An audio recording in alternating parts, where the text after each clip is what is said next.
भारत की आजादी में तथाकथित स्वतंत्रता सेनानी या यूं कहें कि भारत की आजादी के कुछ ठेकेदार जो नहीं चाहते थे कि उनके सामने कोई और आए या उनके समक्ष किसी और की बात की जाए, उस समय के तथाकथित इतिहासकार भी उन चाटुकार लोगों की चाटुकारिता में व्यस्त रहते थे और उन्हीं के मन मुताबिक इतिहास को गढ़ने का भी कार्य करते थे। भारत की आजादी में जितना योगदान अन्य स्वतंत्रता सेनानियों का रहा, उतना ही योगदान पूर्वोत्तर की रानी लक्ष्मीबाई का भी रहा।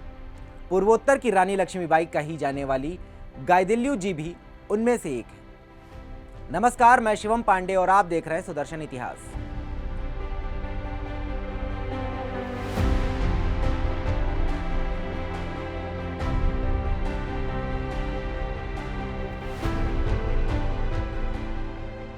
संभवतः बहुत कम लोग आज के दिन के विषय में जानते होंगे।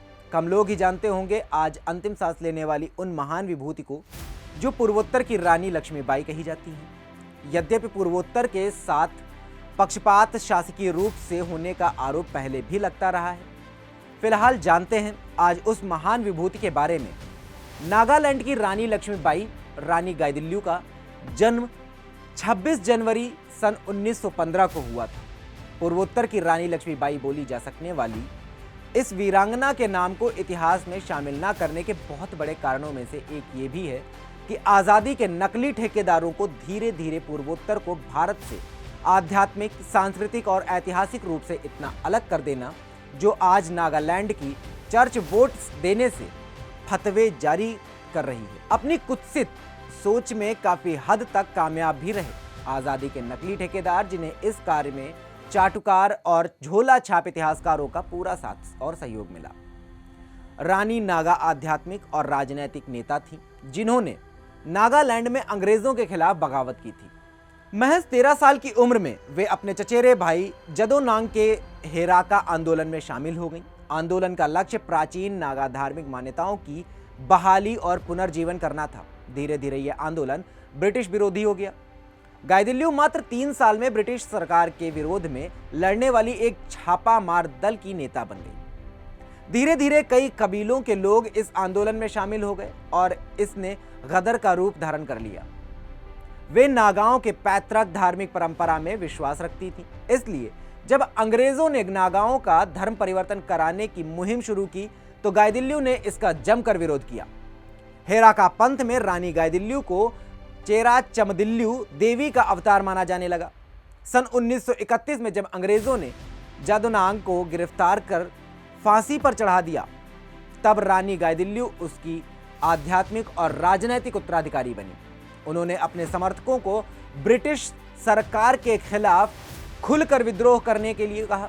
उन्होंने अपने लोगों को कर नहीं चुकाने के लिए भी प्रोत्साहित किया। कुछ स्थानीय नागा लोगों ने खुलकर उनके कार्यों के लिए चंदा दिया। ब्रिटिश प्रशासन उनकी गिरफ्तारी की ताक में था, लेकिन रानी असम, नागालैंड और मणिपुर के एक गांव से दूसरे गांव घूम घूम कर प्रशासन को चकमा दे रही थी।